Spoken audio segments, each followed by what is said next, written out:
Good morning, everybody. Painblade back here again from Server 1, representing ISC and Tribes Lab.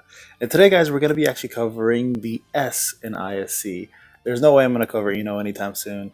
There's no way I'm going to cover Cho for Choji, obviously, anytime soon. But the S, Shika, is definitely worth covering. Now, this is probably one of the most underestimated characters in the game. Just because his kit isn't the greatest until you take a deeper dive into it. Now, what makes Shikamaru so great is the fact that he is now the only one of the only characters that actually buff T characters as much as he does, and he has a stun, and he has probably the highest decrease in damage reduction rate for a special in the game.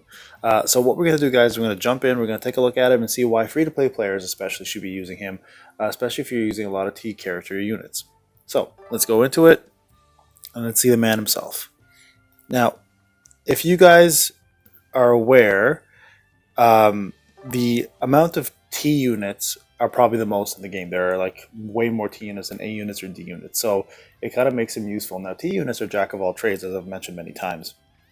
They bring damage, they bring defense, they bring HP, they usually bring AoEs, and they bring stuns, and they bring status effects. So they're very, very good characters to have, especially on PvP arena teams and PvE nowadays too. So the reason why I started leveling Shikamaru up is because of the last FG event, which was the Itachi and Kasami event. He was actually one of the primary reasons why I was able to get 96, 97%.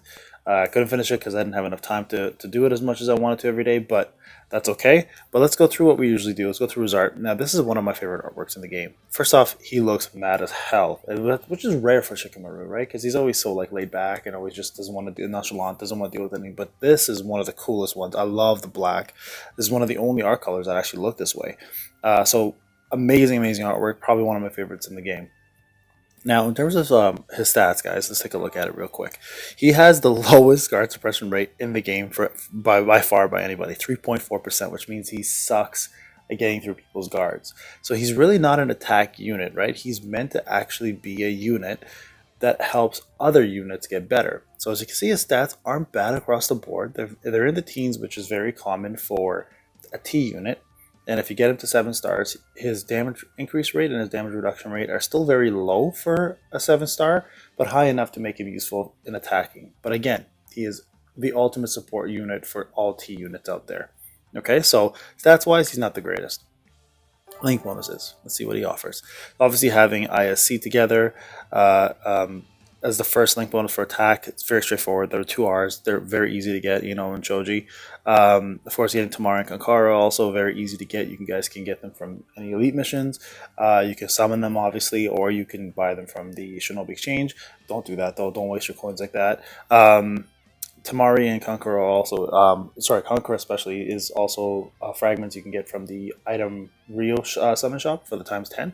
They drop very often, so you can get him up really quick too. And then his newest one, of course, is Asuma and Maika. He didn't have this before Asuma showed up, so it actually raised his power level a little bit, but Asuma and Maika are the other two. Asuma is obviously for this banner, one of the best tanks in the game, so you should be going for him anyways. If you haven't pulled him, use your 500 Shinobi Exchange coins and get them from the Shinobi shop, guys. All right. So in terms of tribe specials, he does have a 3-man tribe and a 2-man tribe. So his new 2-man tribe came with Asuma, of course. It is a single target, but his 3-man tribe is much better as it hits all active enemies. So this is one of the better tribes out there, believe it or not. So if you're F2p and you want to use tribes for PvE purposes, or if you are into tribes for PvP, which I don't recommend, this is one of the ones to go with. Now, the reason why this is a crappy tribe for PvP is, of course, you have to use crappy characters, right? So Ino is a horrible character in the game. She's probably one of the worst, but Choji's not bad. So, I mean, it's up to you how much you like them. If you really want to use the ISC characters, go for it. I don't recommend it in PvP, but in PvE, they're not the worst. Like, if you're stuck with, like, if you're a new person and you need a healer, like Ino's not the worst. She has confused as well for that, but for PvP she's awful. So Choji's actually not bad. He has good defense and he has Tribe Gate's got special increase, so not the worst character to have. Alright, let's get into his moves and tell you why Shikamaru is so underrated. Now, he does, like I mentioned to you, bring a stun. So Shadow Stitch is actually really good for this specifically. So he has a chance of 35% chance of shadow binding, which is considered a stun in this game, which the user is unable to move, of course.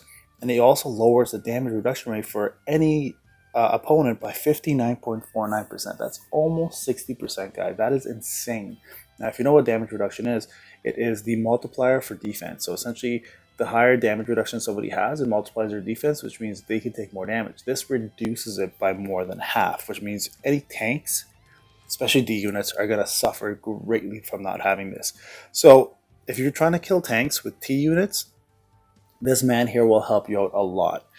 Even though it's one turn, it's more than enough to take out a tank or any other unit, as a matter of fact. So very, very good move, very underrated, even though it is for one turn. This one's actually a really good move too. Now, this is similar to Haku's move where he buffs A units. Shikamaru actually has a chance to buff all T units by 16.88%. Now, this will be a lot higher. Obviously, mine's level 48, but I believe they can get this up to as close as 19%, maybe 20%. So very, very good. Now, you want skill, the Vitality 3, to be maxed for this to pop as much as possible, so your T units can benefit quite a bit from this. Of course, he has HP increase by M, as you see, mine's level 2. I haven't completed Shikamaru, guys. I was just playing with him a little bit, and I've noticed how good he was in PvE, but I haven't had a chance to put too much effort into it. Now, this is his bread and butter, right? He boosts attack by 12.65% for all active allies for the rest of the battle. Now, this is key. Because it's for the rest of the battle, if Shikamaru dies, you still benefit from that attack buff. If it didn't say for the rest of the battle and he died, it only would have been active even if he was still alive. So this is a very, very good thing. And you can see 12.65% is nothing to laugh at. It's quite a bit for T units. And if you have other units that also buff attack, it stacks. So it's really important to, if you have a heavy T unit team, to add him into it for sure. But having that second skill proc with that is fantastic. They do stack again, right? So you can get up to a 30% attack power increase for T units by having those two things together. Now, gear-wise, I didn't get him up very much. I don't use him on my main team. He's just a PvE character, so that's what I left there. Scrolls, he's nowhere near where I'd want him to be. Vitality, I did get Vitality up just for arena purposes today, so I can show you guys. And his limit break, guys, honestly, I didn't bother with limit break right now because I'm not going to use him very much. But again, as an free-to-play player and someone who's starting new, he's a fantastic character to have.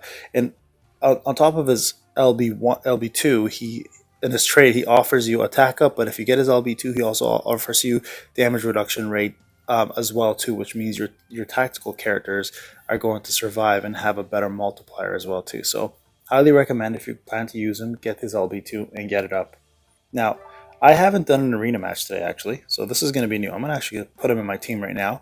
Now, my main team, which is my power team here, I don't use for PvP, to be honest. I use this team for PvP, which is a lot lower in power. Now, the reason why the swap here is because I actually have more stuns, and I plan to keep it that way. So what I'm going to do, guys, I'm actually going to remove Itachi here real quick. I'm going to add Shikamaru in, and we're going to do another little swap. We're actually, you know what? No, that's good. Let's keep him in there. So now, as you can see, my power level is only at 48k. So I'm going to do one arena match with you guys. Let's watch it together, and hopefully he doesn't die, so I can at least show you guys. Actually, sorry, no, you know what? Let's go back. Shikamaru's Vitality. I forgot to mention this real quick. You actually want him in energy, because if he goes third, he gets an instant jutsu as long as he's third place. Now, his first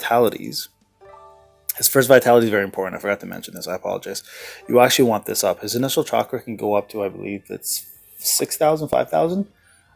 So you want this up to at least 16 or 15 to have him go as an instant jutsu on the third turn. Okay, so you actually want him in energy. Now, PvP won't matter as much because it's random rotation, right? But for PvE, like FG events, where it isn't random, you actually get the proper turns going. You want him to go. You want him to go energy first turn. So what I'm going to do here, I'm going to put the Dara here. We're going to do a little swap here, guys. We're going to put Shikamaru first because we want him to do the damage reduction rate, so then Heavy can destroy the other units. So let's give it a go. I'm actually going to watch this arena fight with you guys. We're not going to bother skipping this one. Start off with someone easier. Let's go with Onyx and get those points. So I'm hoping to at least show you some of his specials. I might just do one match with him, guys, just so you guys can see what he's all about, especially as a free-to-play player or somebody who's just starting off and you really want to use Shika. Now, I'm not saying that you shouldn't use him if you're a veteran, but they're just better options out there, obviously, unless you're running a really T-heavy team, and I am right now. So, like, look, my team is comprised of Mama Sakura, who's a T. I have Deidara, Kirin, Jiraiya. So those are the 4 Ts. And then I have Shika, which is my 5th T. So I have more Ts than any other unit on my team. So let's just see how this works out. So this is perfect. He's going 3rd, which means he's going to get his Jitsu off right away. Now normally Jiraiya would do the same if he was in that cell, but I don't have him in that cell. I have him in... So let's just actually... I have him in Spirit. There we go. One more down. Okay, so he got a stun off. So Shika's going to go ahead now. And then Heavy's going to go right after. Now that's the disadvantage to me, obviously, because of the Paralyze. But look at this. Watch this. So Shadow Stitch has a chance of doing Paralyze. And it didn't go off. But he also reduced Kirin's damage reduction rate by 52% or 59%, right? So if I had my third character attack him, I would have easily won that match right there. But alas, we didn't have that happen, so... Okay, so I should be able to do my tribe now because I have the tribe special. So let's see if we can get Shikamaru to do it again, and this time actually stun somebody.